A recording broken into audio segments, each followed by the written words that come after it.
नमस्कार जय जगन्नाथ। आज बनैबा पूरी फेमस खजार रेसिपी बनैया मुझे 1.5 बाउल नहीं गली ये मैदा मैदा पर नहीं गली 2 चामच घी तापर नहीं जावा ये 1 चामच लुण गोटे छोट चामच लुण नहीं भल भाव एमती मिसईदबा मुठा बांधा जमी मुठा बांधीज मुठा बांधी गले आमर खास्ता भल भाव बोली आपण मैंने जाने।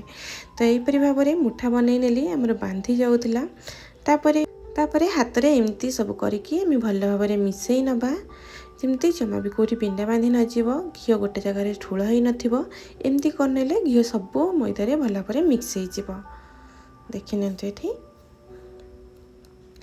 तापर आम अल्प अल्प पानी देकी भल भाव में चकटी नबा।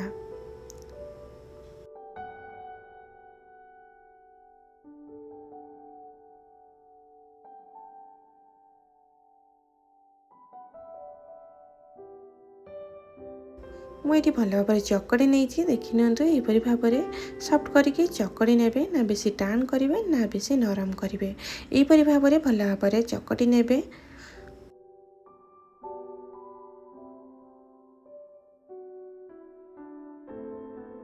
ये आमर चकटा भल भाव में रेडी हो आम साइड रखी नबा तापर आम चीनी सीरा प्रस्तुत करवा।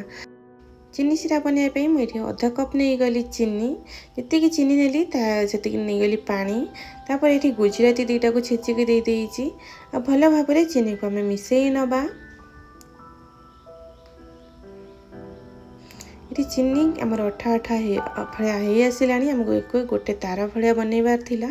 तो ये देखी नियंतु चीनी आमर पूरा गोटे तार भाया बनी जाऊँगी आपण मैंने ये गैस फ्लेम को बंद करदे तापर लिंबू टे चिपुड़ी ने लेंबू चिपुड़ा द्वारा ना आमर चीनी सीरा जमा भी बसीजनी ठंडा हेले जो बसी जाए सेमती बसबनी। ये मोर अटा को भल भाव में चकड़ी नहीं चकड़ी के मुझे ढांकी रखीदी ये पाखापाखि 15-20 मिनिट हो गला ये भल भाव में आउ टे चकड़ी नेबी आ गुड़ा बड़ बड़ साइज गुड़ा बनी नेबी। एटा जेहेतु आम बेलना चक्की बनाऊँ से छोट छोट गुड़ा जमी रुटी बना जाए से भाव में गुड़ा बनई नेली तापर गोटी गोटी करी रुटी की आम बेली नबा एपरी भाव में पूरा पतला करके रुटी की भलिया बेली नेबे ता ऊपर मैदा टिके देकी आम पूरा पतला करके रुटी टिके साधारण मोटा होता है आम पूरा पतला करके बेली नबा।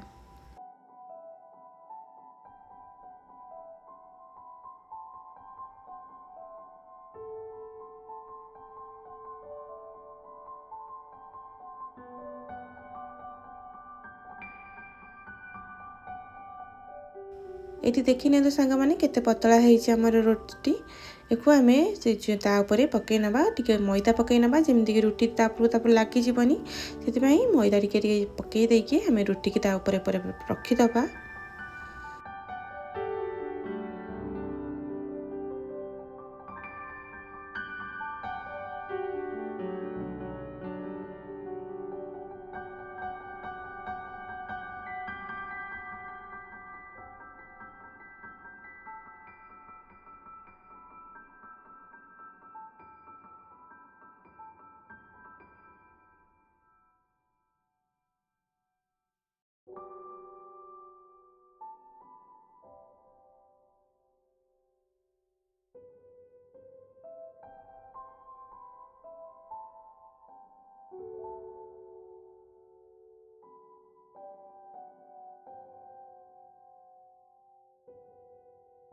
ये आमर सबू रुटी बेली होपर आम ये महम या महमद मुझे नहीं गोटे बड़ चामच घी बड़ चामच घी देके भल भाव में तरल नबा ना आमर केमती मिसईबा मैदा को मिसईबा टे भल भाव तरल गले आम ये मैदा नहीं मैदा गोल नबा और भल भाव में फेंटिकी आम गोटे महम या करवा।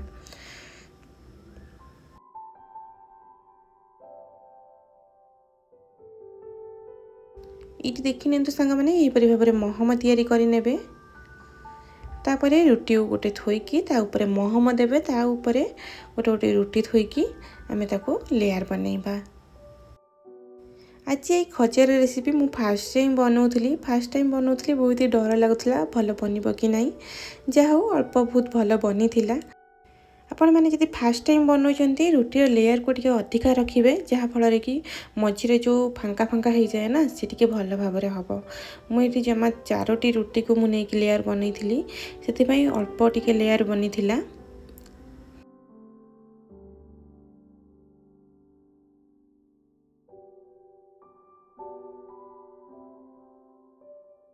सबू रुटी रे मुझे घी लगे देकी आम भल भाव हल्का हल्का करके ताको मोड़ी नवा हल्का हाथ रे मोड़ी नेबे।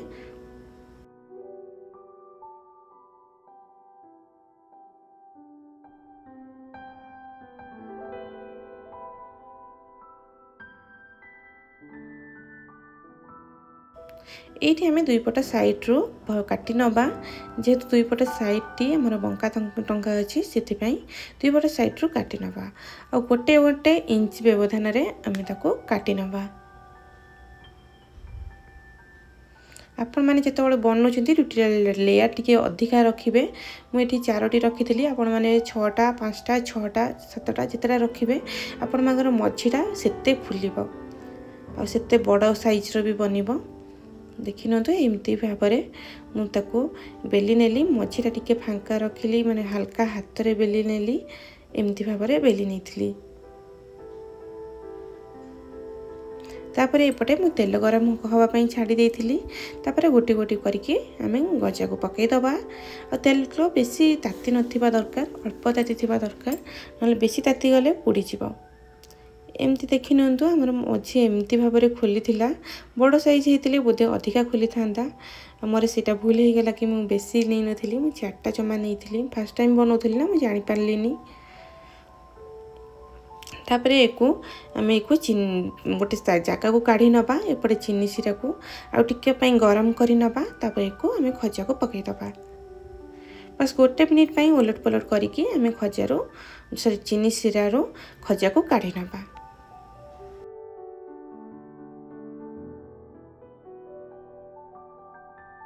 ये आमर खजा सब रेडी हो चीनी सिरा पकईबार गोटे मिनिट हो गलानी ताकू काढ़ी नवा आ गोटे स्टेप्रे छांकी मुझे भी पकई नहीं एक आम गोटे प्लेट्रे काढ़ी नवा। देखि नियंतु यहीपरि भाव में बनी मोर खजा बढ़िया टेस्टी बन बहुत ही भल बन आपण मैंने लेयर को टिके आउटे बड़ रखिए। तापर मुझे देदेली ठाकुर बनई जेहेतु तुलसी पत्र देदेली तो रथ यात्रा स्पेशल मुझे बनई रथ यात्रा को बनई कि मुझे ठाकुर भोग लगे आपण मैंने रथ यात्रा तो सरीगला आपण मैंने बन के बाहुड़े भी ठाकुर भोग लगे पारे। ताहले वीडियोटी आपण मानक केमती लगिला भल लगी लाइक करेंगे शेयर करेंगे सब्सक्राइब करने को जमा भी भूलिबेनी। तो रही जय जगन्नाथ पुणी देखा नेक्स्ट वीडियो रे पुणी नुआ रेसिपी सह।